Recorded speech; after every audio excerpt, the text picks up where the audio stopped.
Alright guys, so what's been happening in the house of 3D? Uh, okay, so current models from 3D Labs I've been printing along with my own stuff is um, the new kind of Delta Jet that they do, which is pretty cool. And that's called, I think it's called the Razor. Let's have a look what we call it. Yeah, Razor Blade. All right. I suppose it's pretty good actually. It's a little bit chunky compared to some of the other designs, uh, but yeah, it's cool. So I thought I'd tell you some of the things I've been doing and things I've discovered about Cura. So I'm currently on, I think, the latest build 4.5, and my son and I were flicking stuff back and forth via Skype, and yeah, one of the things I had trouble with, I think I may have mentioned it in previous videos, was to do with wall thickness and various other things. So first of all, I'll talk about thickness and its role in certain parts.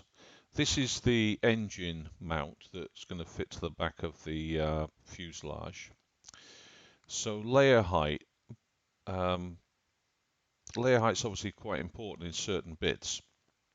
And this bit obviously needs additional strengthening around the motor mounts where the screws go in here, right? So all I've had to do is just play around with the bottom layers. You don't have to set the bottom thickness because that's actually calculated by the bottom layers multiplied by the layer height.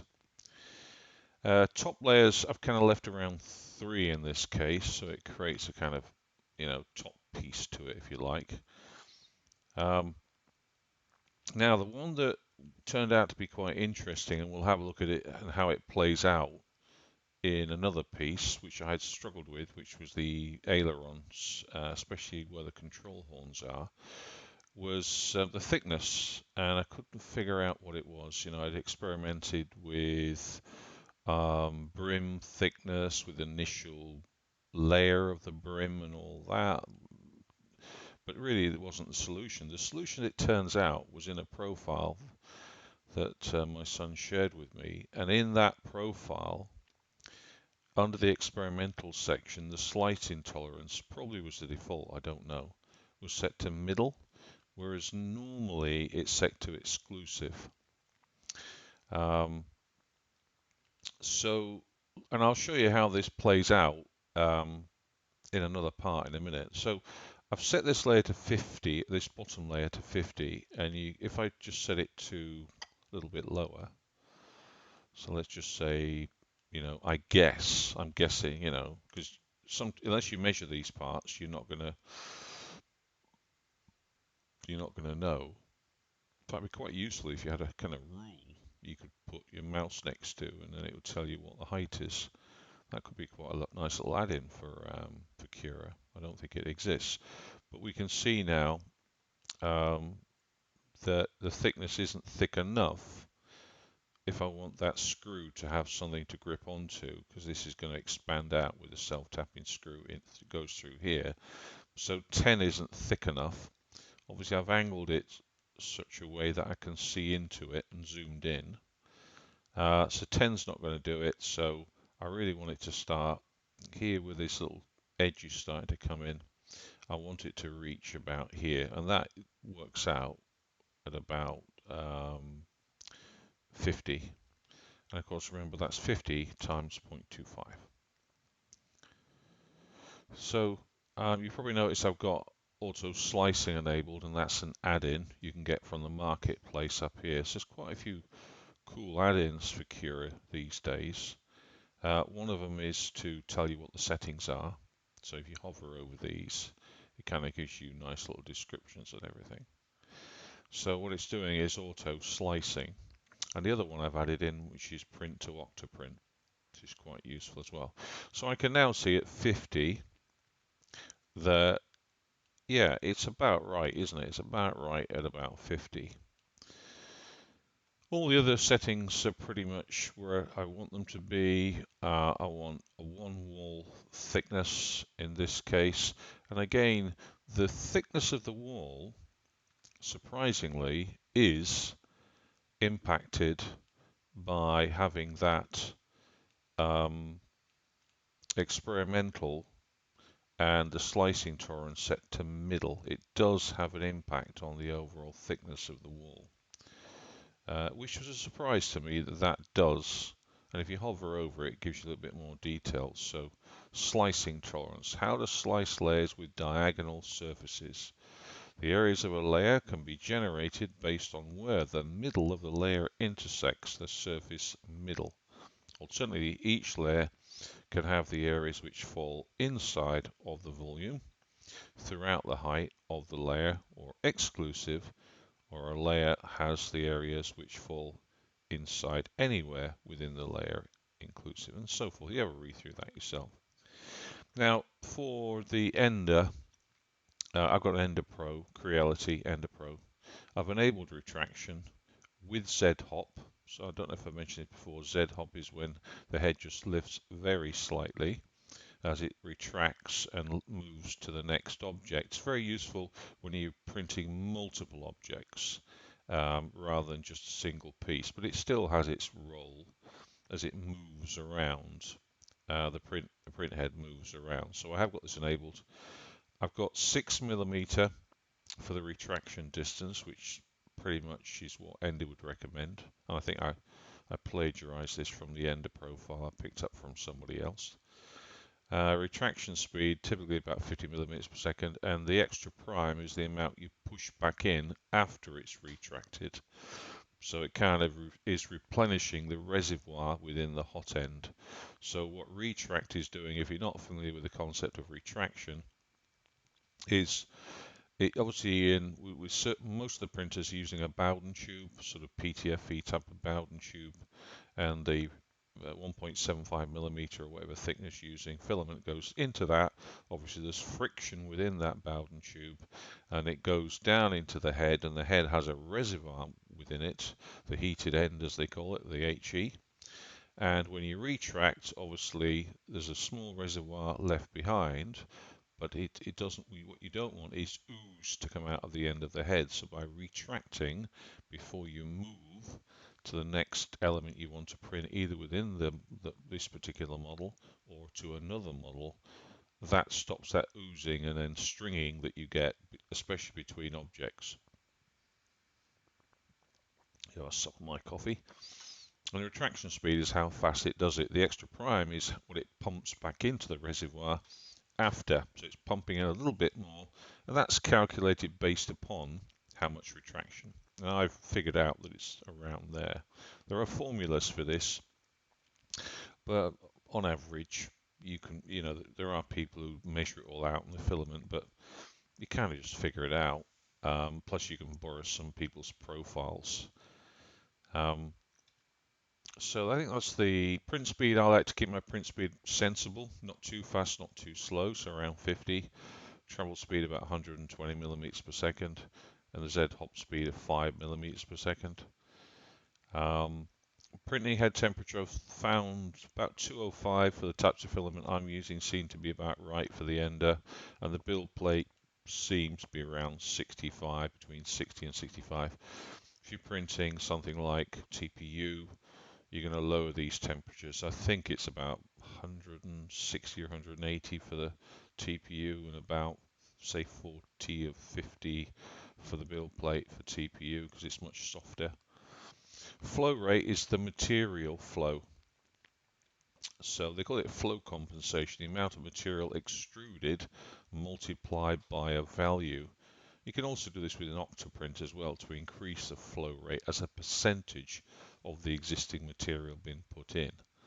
So I've got this set at recommended setting that 3DLabs seem to indicate for single wall printing of about 102%. So most of these settings are gleaned or just simply figured out by trial and error. Takes a little bit while. Layer height's sensible, about 0.25. If you really want to have much finer grain, you can get that down to 0.1. Obviously the nozzle thickness is 0.72, which is calculated by the filament type, which in this case is 1.75, and the nozzle, which I would have set somewhere here under preferences. If I go down to my printers, it's probably under machine settings. This is where you're going to find things like your extruder, your filament type, the printer, and various other settings under here, and my bed size, and all the rest of it. Whilst we're here, there are some G-codes which are used. Let me just see if I can find one of the G-codes. There you go. The G-codes are quite handy. Within 4.4 of Cura, there's some G-code towards the bottom here that actually runs a small strip. It primes the head effectively, runs a small strip down the left-hand side, and it's in this G-code. It just puts the slight strip in and then moves the head slightly inbound and does another strip. I've copy and pasted for 4.4 into 4.5 because 4.5 for some reason they moved where that strip was extruded. So that's why I generally, in some parts, I'm not using a brim, I'm not using a skirt because it already primes it as part of the initial G-code startup. Other things I've learned, and you probably figure it out over time under settings, for example, is if you want to create your own custom selection that you only want to see a certain subset of settings under here, rather than using advanced to see everything, you want to see only a subset of those things, then you can just type in what it is you want to actually see, like thickness, and then tick those under the shell settings, for example. And then they'll appear in the right-hand pane. If it's experimental, obviously if you want the experimental settings visible, come on, expand. I don't know why that's not expanding. Oh, okay. In fact, under experimental, we've got what hidden under there? Let's have a look. Maybe you have to actually have a setting. I think you have to have a setting rather than the heading. So we've got slicing tolerance. So let's go for that. In fact, you can get to the same place, I think, from here. And then say manage visibility settings. There you go. And so I'm going to go slicing tolerance. There you go. That's how you do it. So you actually type what you're looking for, or nothing at all, and just go and, go through the lots until you find what you want, or just search for it. Yeah, so that's quite handy.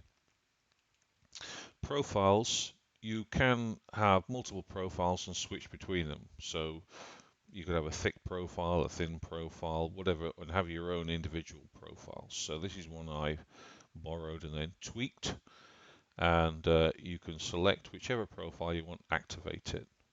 All right, from here. So I want low quality, dynamic quality, whatever. But I've created my own custom profile. Plus, you can import profiles. So you can go and, if you've got somebody who's already created one, you can also export profiles as well, or rename them, or create your own.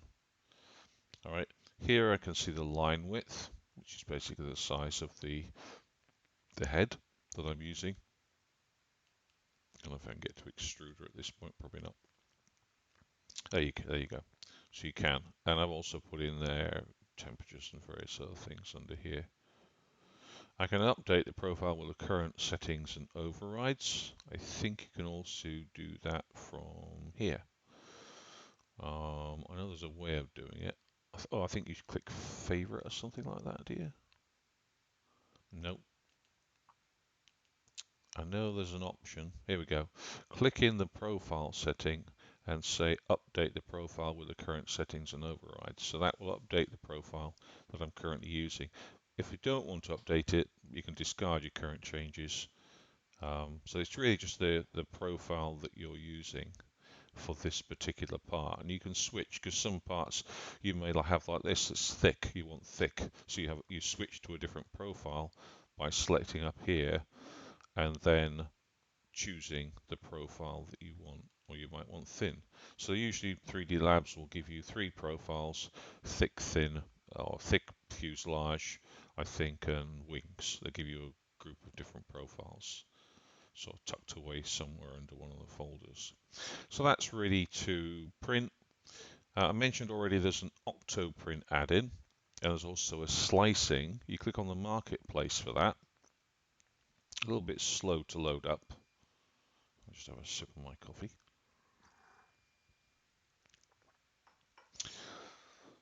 Yes, I don't know how self-isolation is doing for you, but it's boring as hell, isn't it, really?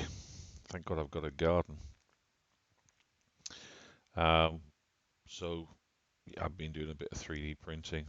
When I'm not doing that, I'm at my stand-up desk doing work at the office, but online, which is quite a lot of fun, really. It's different to actually having to drive 20 miles each way each day and stand up at the other desk. I quite enjoy it. Right, just wait for that to kick in. Hang on, I think, yeah, there we go. So these are featured. Settings guide is really useful. Um, there are loads of these add-ins for Cura that are coming up, and so I'll probably show you the ones I'm currently using. Let's see if I can scroll down. In fact, I have to click on installed so I can show you the ones I've got installed. So I've got auto orientation, which allows me to enable automatic orientation of models to reduce the need for support. Automatic slicing toggle adds a button to the sidebar to toggle automatic slicing, because I quite like that, where it just automatically slices like some of the other slicers out there. Loads, you can have a look. I wouldn't install too many of them. Firmware checker probably could be quite useful if you're using Ultimaker. Some of these are obviously specific for their printers. Octoprint connection is quite good, and you have to go to Octoprint and get the API settings and just configure it. And printer settings to the sidebar. What else we got under here? Title info at the top here. I think there might be a couple of others. But anyway, have a look. Yeah, I think they're the main ones then. But there's quite a few. You might want to go and have a butcher's at. You know, not all the, unless you've got particular printers that you're using, but there are quite a lot out there. Yeah. So you can also go to the web marketplace as well to look at the same thing rather than using this little navigator, if you like. There's a Thingiverse one as well, so you might want to, go to Thingiverse and the like. So that's that one. Well, I'm going to instead of printing to Octoprint, then I'm going to save this to a file, and then drag and drop that to Octoprint this time around. So let's just save that to a file then, and we'll stick it on the desktop. And that's actually engine mount. Obviously previously I was looking at something else and it's left the name down here. Applied launch hook, which it seems to do. I don't know why it does that. The label, the tag, so you can rename it there anyway. Save your G code away. Okay, so that's done. Let's just zoom back out. Using the mouse wheel, Control A to select the object, press delete. So let's go and grab some of the problematic ones I've struggled with, and something like the aileron inboard. And the reason I've struggled with these with 3DLabs, and I had back and forth with the guy at 3DLabs, was these control horns for some reason, and I'll show you exactly what goes on. This thickness, when you slice it, doesn't come out the same thickness when you preview it. If I preview it now, you'll see it is actually correct. The thickness, let's just hold the shift key, right mouse, and just drag that around, and then zoom in. So I can see it's about 3 layers, which is accurate. Exactly where I want it to be, right?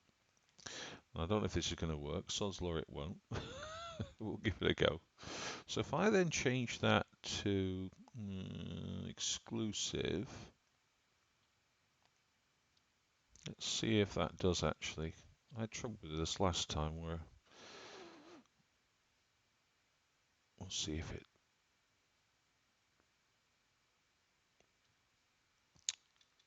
let's have a look. Is that 3 layers? Let's go all the way down to the bottom and come back up again.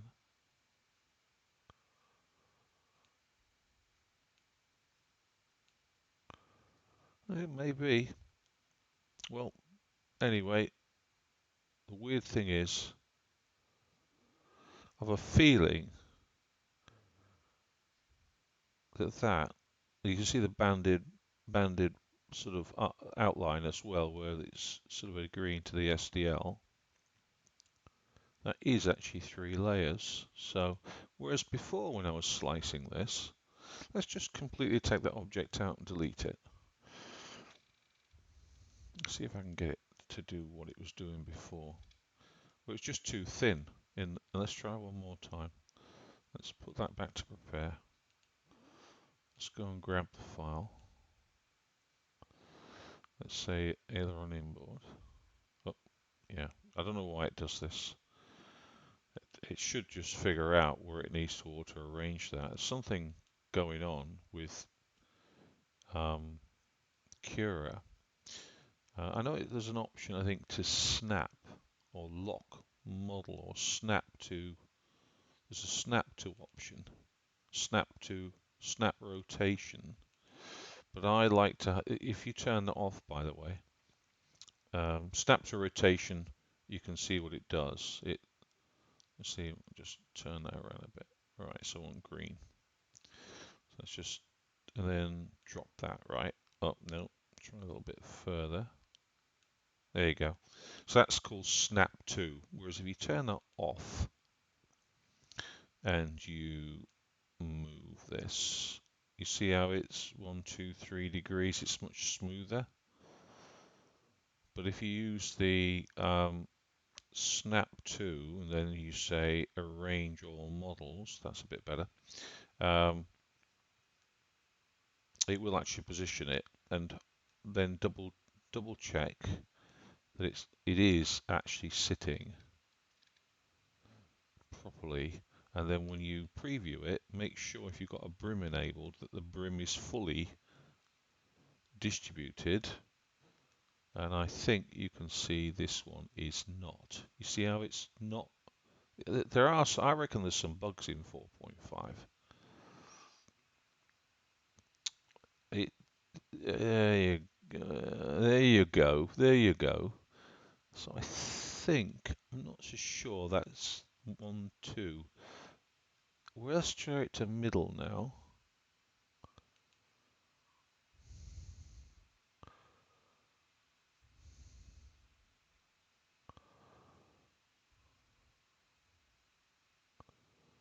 Alright, just wait for that to finish slicing. That's better. So, yeah, that's the true thickness. And I've had problems where in exclusive mode, this is that's 4 layers. I think it was either 2, 3 layers, but that is proper. You can see the outline, which is pretty much a mirror image, as we can see, of the STL, and that is. Oh, come on, prepare. That is correct. That is exactly what I want it to be, nice and thick, right down the bottom. Now, I don't want that bottom layer to be 50 anymore. I'll probably need it to be nearer to be 8. All right, I'll let that slice.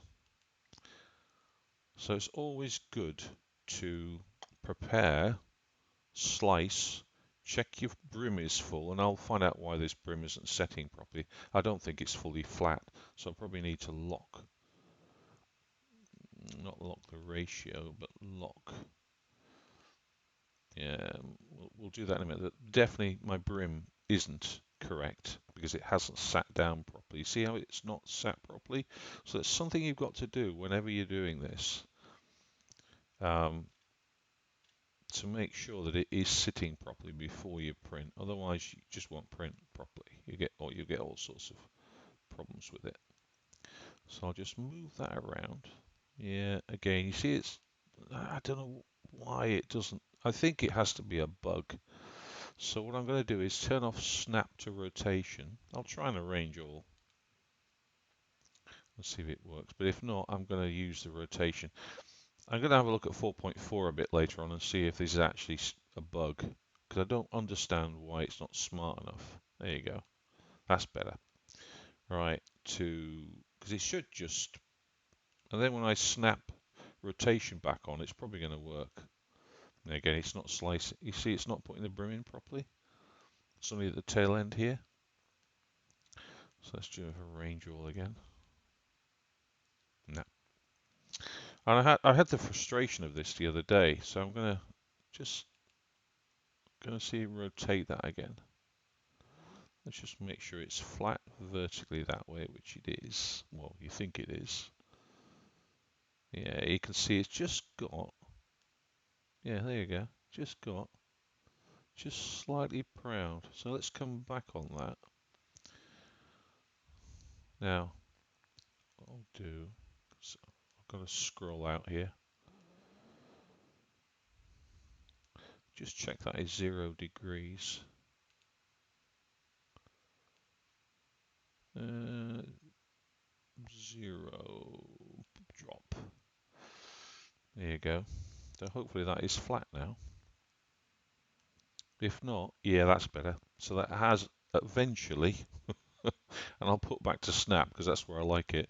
I can see the brim is fully formed around the object, and I can see on the preview that there is an interesting facet as well on the layer thickness where you can actually see 0.2 millimeters to 0.5. So we were in yellow, so we're at 0.25, which is where I want it to be. But if I set this to exclusive, you'll see the color changes to green, which means it's sitting about here. So it's not quite the full thickness of 0.25. And that's all to do with how, so that's what I'm trying to say to you is it's definitely changed the thickness. That's exactly what I was trying to explain. It definitely changes the thickness of the layers depending on your slicing tolerance. So ideally, for the majority of parts that, well, I'm printing, middle seems to be best. But exclusive does give you slightly thinner walls, I would say. So slightly lighter materials. But the sacrifice is that these control horns and various other areas that you want to be thick in exclusive mode are not respecting what you see. So you don't, what you see is what you get in exclusive is not accurate. Maybe it's accurate according to exclusive, but it's not accurate in terms of where you want them to be from what the STL is saying it should be and what it's actually going to print out. So that I know I labour the point, but believe me, when you're printing out 3DLabs stuff, there's always the push to get you to buy Simplify 3D. But you don't need it, really. You don't. You have to just experiment. I'm not saying Simplify 3D isn't a good slicer. It is. It's pretty good, especially if you're producing lots of components, like in factory mode, where you're producing 6, 7 or more components on the bed at one time, which is what Simplify 3D excels at, because you can set each of the objects on the bed to have its own profile. And I think it also supports multiple layer thicknesses in the profile, so you can actually customize the profile to determine the layer thickness at certain points. And yeah, so it's got some. I think that's one of the unique features. It's two of the new features I think Simplify 3D seems to have is that it allows you to have multiple profiles per item on the bed, but it also allows you to have multiple thicknesses and various tweaks, if you like, to the design. But Cura can do it, and I personally like to print out a single component at a time, see how it's printing, and then I'm not getting any of the artifacts as you move in between objects, whiskers, because retract is obviously having to get involved as it moves between the different objects. So to be honest, I get more satisfaction out of printing one, see how it comes out, then tweaking it. So if I come down here and I have a quick drill down to here, I've set the layer height to be about 8 layers, look. And the reason I've done that is so that the control horn is quite thick, and the layer that it bonds to within the main airfoil surface is also quite thick. And then after that, the initial 8 layers, which I determine, remember, here, yeah, it's going to print out okay. So obviously when you get into your rhythm and you learn this product inside out, Cura inside out, that you can pretty knock out these parts really quick, and you can save the G codes if you want, so you don't have to keep, if you're printing out a second model, you just save the G codes. There are G codes supplied, but they're not set up for your specific printer, right? So you might, if you went into the G code basic and you went to, I don't know, we were looking at, I think, was it accessories? No, actually. Oh, yeah, Aileron's G code. There you go. You can associate your G code with Cura. So when you're installing Cura, just choose, before you actually confirm the settings, when you're installing it, it asks you what you want to associate, what other files you want to associate with Cura. One of those is G code. This will open a second copy or instance of Cura. But what's quite handy about opening the G codes is you can have a quick look at what they really look like in the G code and compare them with what you're trying to achieve by you tweaking the profiles according to what you want the output to be. So sometimes I bring up the G codes and I compare and contrast my what my potential output's going to be. And then if you're really getting into this sort of stuff, you can analyze the G codes themselves, and you can even tweak them. So, so these G codes are basic. They'll work on any what they call i3 printer. So Prusa's and most of the i3. So where you see a printer that says it's i3, it means it's pretty much modeled on a sort of standard. And Prusa is one of those standards, I guess, because they've been around a very long time. But there's lots of other people who use i3 as a standard as well. So this is parsing the G code and then turning that into onto your build plate. So these are the ailerons. So this is where Z retract will really come into play. Now you can probably see that these G codes are using a hollow section.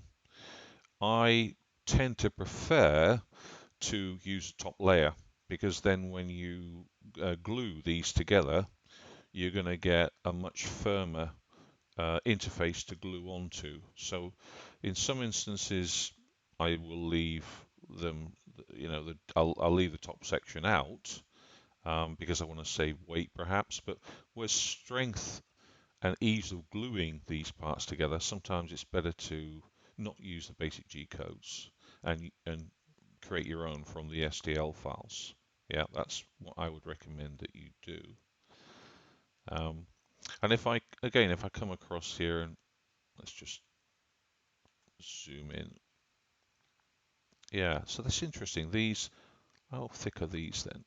The control horns, they look about right. Okay, you have to really zoom in. Yeah, these are about right. Yeah, they are. These are correct thickness. Yeah. Yeah, and it's got a skirt in these. Obviously, you can't control that unless you go into the G code and remove it. So you can't prepare, you can't do anything else. You're just going to print it to Octoprint or whatever you're going to do. It's just raw G code. But what you can do is get say Notepad++, and see if I can. I think it supports drag and drop.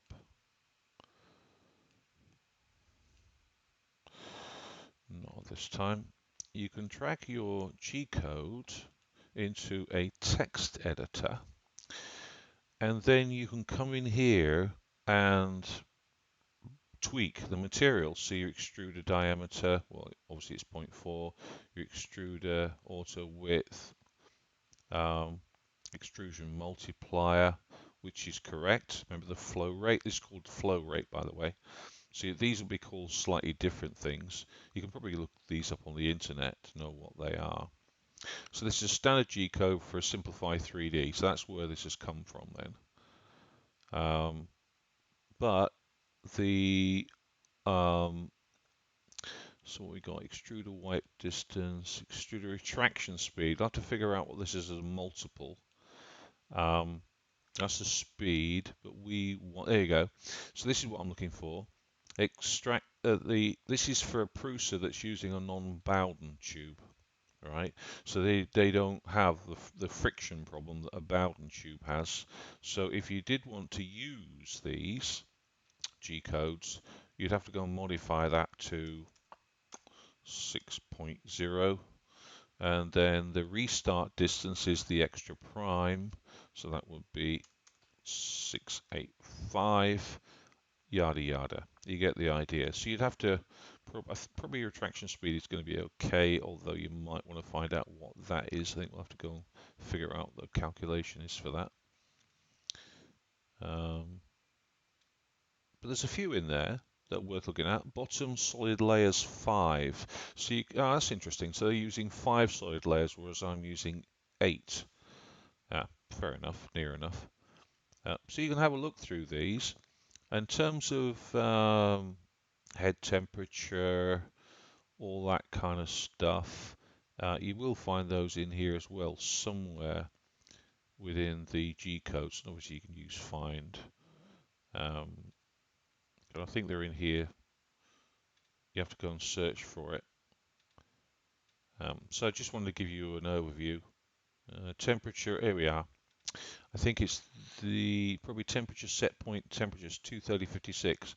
Yeah, I suspect then that that is your head heated end.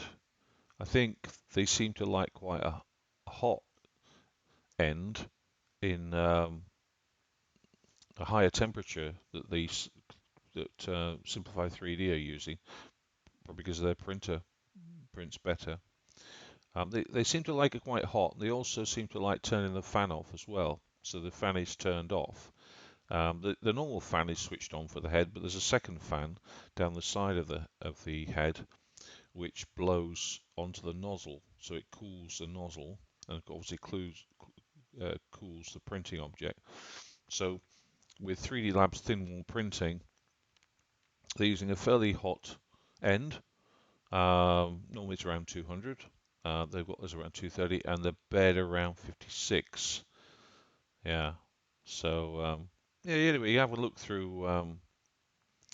You can have a look. Fan speed is 0. You see, so that I think is the main. Yeah, the second fan. So they have those turned off, but it's all inside the G code. So you can go and customize these yourself. And if we just scroll down, there's a ton of them. Yeah, here we go. And then these are commented out at the moment. I think you'll find, maybe. I'll have to have a look. And then you would have to come into some of these codes. There's some of these codes in here that have comments next to them as well. And this is the actual G code then, the actual G code that's used to move the machine code, if you like, that's used to move the head into position and do its various thing. All right, and then down the very end, if we come all the way to the end, you can probably see there's some exit G code in here as well. Look, here it is, right down the bottom. Layer end, turn off the extruder, turn off the bed, home axis. So, if I want to turn off the extruder, that's the code for it. If I want to turn off the bed, that's the code for it. I want to home x-axis, disable stepper motors, turn the fan off. We're talking about the main fan on the head, I believe. And there's a build summary of what it took to print. yeah, over that period and how much material it can. These are all comments, by the way. So that's what G-code looks like. That's what your slicer is actually doing. It's preparing your G-codes. You can use these G-codes, but you might want to go and tweak them and uncomment out the settings if you need specific settings in there. Yeah, so I'll leave that at 8 layers. And again, I can, happily go and get that. It's good to go. Let's go and have a look at Octoprint. Looks like it's 87% at the moment. I've got the LED sitting at the top, so it's quite handy during the night, whatever, or if I'm filming, photographing, to see what's going on. This is the tail fin. With Octoprint, I mentioned you could change the flow rates ad hoc.